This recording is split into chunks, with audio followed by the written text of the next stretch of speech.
Hybrid seed import करते हैं, फिर उसे सीडलिंग बनाते हैं और ये सीडलिंग हम पंजाब में नर्सरीज़ को डिस्ट्रीब्यूट करते हैं। सीड रॉ मटेरियल है, 3 इंच से लेके 2 इंच तक का प्लांट, उसको हम सीडलिंग कहते हैं। इसको हम कोकोपीट में बना रहे हैं। कोकोपीट में बनाने का रीज़न ये है कि हम अपने हिसाब से उसको न्यूट्रिएंट्स दे सकें। हम लोग यहाँ पे गर्मियों की चीज़ों को सर्दियों में उगाने की कोशिश कर रहे हैं और सर्दियों की चीज़ों को गर्मियों में उगाने की कोशिश कर रहे हैं। विदेशों से फूलों के बीज इंपोर्ट करना, उसके बाद उनसे सीडलिंग तैयार करना, फिर पूरे पंजाब में सप्लाई, सालाना लगभग 35 लाख फूलों के सीडलिंग की सप्लाई। ये मॉडल है एक ऐसे युवा किसान का जिसने यूएसए से अपनी बीटेक की पढ़ाई की, उसके बाद वहीं पर 2 साल नौकरी की, लेकिन फिर लौट आए पटियाला में अपने गांव और यहां पर इस काम को 1 एकड़ से शुरुआत किया है। तो चलिए आपको मिलवाते हैं हम जीशान से आज जो हमारे साथ मौजूद हैं। क्या है ये पूरा मॉडल जो हमारे दर्शक इस समय सुनना चाह रहे हैं? ये छोटी छोटी जो पत्तियां हम देख रहे हैं, ये सब फूलों के सीडलिंग जो हम हाइब्रिड सीड इंपोर्ट करते हैं, जो आता है हमारा यूएसए से, यूरोप से, उन सीड्स को हम इंडिया में इंपोर्ट करके फिर उसे सीडलिंग बनाते हैं और ये सीडलिंग हम पंजाब में नर्सरीज़ को डिस्ट्रीब्यूट करते हैं। ये इंपोर्टेड सीड जो है बहुत महंगा सीड होता है, एक एक सीड की कॉस्ट होती है। हम इन चीज़ों को उस तरह से ग्रो करते हैं, उतना न्यूट्रिशन दे के, डिज़ीज़ मैनेजमेंट करके और उसकी रूटिंग को इतना हार्ड करके, ताकि जब वो नर्सरी वाले के पास जाए वो एक अच्छा सीडलिंग हो जो अच्छा प्लांट दे सके। अभी तक जो सीडलिंग पंजाब में आ रहा था या नॉर्थ इंडिया में आ रहा था वो पुणे से आता था। पुणे से आने में उसको 4 से 5 दिन लगते थे। उसमें मोर्टेलिटी बहुत होती थी। उस मोर्टेलिटी को हटाने के लिए और ट्रांसपोर्ट का एक्सपेंस को हटाने के लिए हम लोगों ने अपना यहाँ पे सिस्टम स्टार्ट करा है। सीड यानी बीज, सीडलिंग क्या है, हम चाहेंगे दोनों के बीच का अंतर बताएं। सीड रॉ मटेरियल है और सीडलिंग उससे निकला हुआ एक छोटा सा बेबी है, छोटा सा बच्चा, जिसको हम लोगों ने धीरे धीरे न्यूट्रिशन देना है, उसको पालना है, उसको धीरे धीरे एनवायरनमेंट का एक्सपोजर देना है ताकि वो स्ट्रॉन्ग उसकी फाउंडेशन बन सके।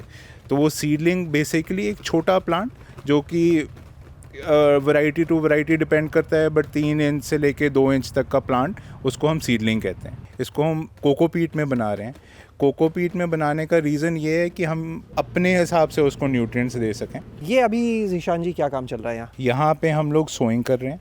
हम ऐसे ट्रे बनाते हैं जो हमारी ये ट्रे है, इसमें 104 पॉड्स हैं, तो 104 सेक्शन जो कि हम एक एक पॉड में एक एक सीड लगा रहे हैं। ये जितने पॉली हाउस दोनों हैं, दोनों एक हैं या इनमें कोई अंतर है? बिल्कुल भी बहुत ज़्यादा अंतर है। हम लोग जो यहाँ पे ट्राई कर रहे हैं, हमारे पंजाब में बहुत हार्श कंडीशंस होते हैं, एनवायरनमेंट के कंडीशंस बहुत हार्श होते हैं, और जो हम लोग यहाँ पे कोशिश कर रहे हैं वो हम गर्मियों की चीज़ों को सर्दियों में उगाने की कोशिश कर रहे हैं और सर्दियों को चीज़ों को गर्मियों में उगाने की कोशिश कर रहे हैं, ताकि हम उस टाइम नर्सरी वालों को ये सीडलिंग प्रोवाइड कर सकें जब उसका फूल आना ही स्टार्ट हो। उससे ये होगा कि वो प्लांट को ज़्यादा टाइम मिलेगा ब्लूम में रहने का। जो प्लांट ने सिर्फ 3 महीने फूल देना है, हमसे जो सीडलिंग जाएगी उसको 6 महीने फूल मिल जाएगा।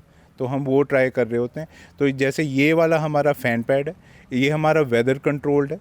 वेदर कंट्रोल्ड का मतलब हम इसमें यहाँ पे टेम्परेचर को कंट्रोल कर सकते हैं। अभी कौन सा ये सीड लग रहा है? जीनिया फ्लावर का सीड लग रहा है। ये कहाँ की वैरायटी है? ये पैनम का सीड है और ये अमेरिकन सीड है। तो अभी ये दूसरा पॉली हाउस है। यहाँ पर जो पौध आपको कोकोपीट में दिखेगी, उसकी पत्तियों का साइज, पौध का साइज देख के आप समझ जाएंगे थोड़ा बड़ा हो चुका है।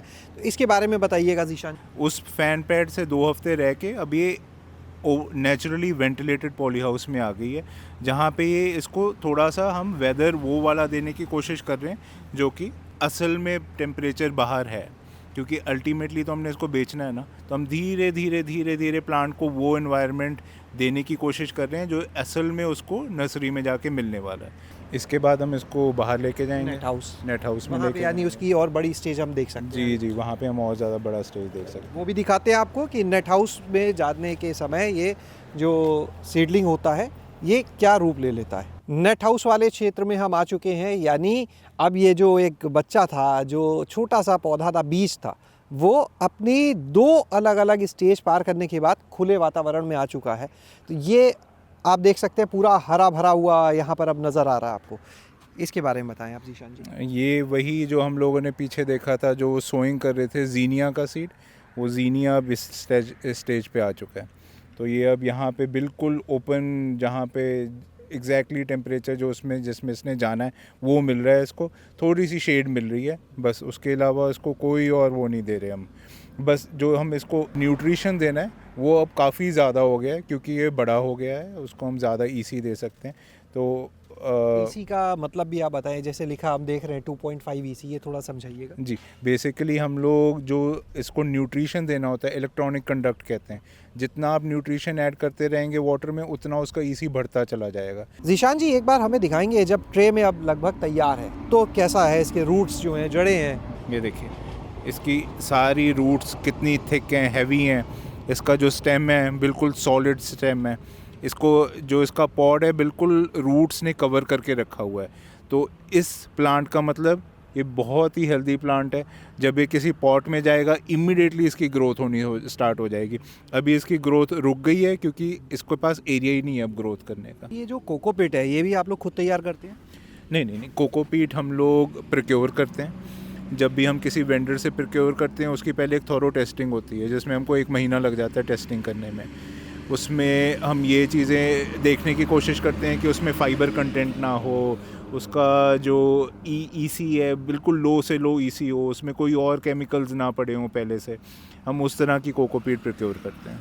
अच्छा एक चीज़ अब जीशान साहब ये भी बताइए, जो लोग आपको सुन रहे हैं इस मॉडल में आना चाहेंगे तो उनको पूरा अर्थशास्त्र भी एक बार बताएं, उत्सुकता होगी उनमें भी कि आखिर इसमें क्या खर्च है, क्या आमदनी है। तो ट्रे में समझ लीजिए जो मीडिया पड़ना है, मीडिया का मतलब कोकोपीट पड़नी है, उसकी कॉस्टिंग आती है अराउंड 25 रुपये। उसके बाद ट्रे की कॉस्ट है, ट्रे होती है हमारी 11 से 12-13 रुपये की। उसके ऊपर फिर जो भी हम लेबर लगा रहे हैं, जितना हम सोइंग कर रहे हैं उसकी लेबर, फिर ट्रांसप्लांटिंग की लेबर, फिर बाकी जो हमारा पॉली हाउस का खर्चा है, जो हमारा पानी भी है, पानी को भी हम बिल्कुल ट्रीट करके पानी दे रहे होते हैं। हम उसका जो हमारा ग्राउंड वाटर है उसका पीएच होता है 7, तो और हम जो इन प्लांट्स को पीएच देना होता है उसको 6.2 पीएच देना होता है हमने, तो उसको भी हम ट्रीटमेंट करके फिर उसको पानी दे रहे होते हैं। तो इन सब चीज़ों का कॉस्टिंग लेके आप समझ लीजिए एक ट्रे पे 100 रुपये की कॉस्टिंग होती है। उसके ऊपर फिर आप जितना भी उसको बेच रहे हैं आगे तो वो रहता है। कितने तक वैसे ये 100 रुपये की जो ट्रे है ये कितने तक चली जाती है? वैरायटी टू वैरायटी डिपेंड करता है। जैसे हम लोगों ने जीनिया देखा था, जीनिया का एक सीड 1.5 रुपये का सीड है, तो उस हिसाब से अब हमने इसमें 150 रुपये का तो सीड ही डाल दिया। उसके ऊपर जो भी हम लोगों ने मीडिया डाला वगैरह वगैरह, तो कॉस्टिंग कम से कम उसकी 200-250 की कॉस्ट आ जाती है ट्रे की। उस ट्रे को फिर हम अगर 250 में बेच सकें या 300 में बेच सकें वो हमारी अपनी उस पे है। आप ये समझ लें कि आपको ट्रे के भी पीछे, हर एक ट्रे के पीछे आपको 20 रुपये बच सकते हैं। तो उस हिसाब से आपका आमदनी 35,000 इंटू 20, इतना ऑलमोस्ट 7 lakhs। तो अभी हम डिमॉन्स्ट्रेशन एरिया जो यहाँ का है वहाँ पे आ चुके हैं। इसके बारे में जीशान बताइए आप। यहाँ पर तो सब फूल पॉट में लगे हैं, खिले हुए दिख रहे हैं। जी, यहाँ पे सब फ्लावरिंग पे आया हुआ है, पॉट्स हैं।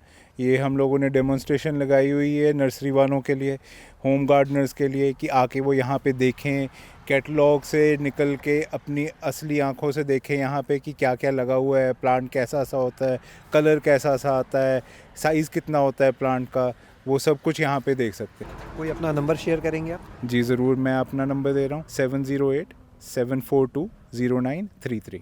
बहुत बहुत धन्यवाद ईशान, बहुत अच्छा लगा बात करके, और उम्मीद करते हैं कि ये जो आपका मॉडल है बहुत सारे लोगों को एक आइडिया मिला होगा कि वो भी कुछ ऐसा अलग हटके काम कर सकते हैं। खेती है लेकिन आधुनिक खेती, अलग हटके है ये खेती। तो आप भी यहाँ आके इस मॉडल को अगर देखना चाहें देख सकते हैं। फ़ोन नंबर आपके पास है, संपर्क कर सकते हैं। शैलेश अरोरा, गाँव जंक्शन। गाँव जंक्शन को सभी सोशल मीडिया प्लेटफॉर्म्स पर फॉलो करें। व्हाट्सएप चैनल और जीमेल आईडी पर भी संपर्क साध सकते हैं।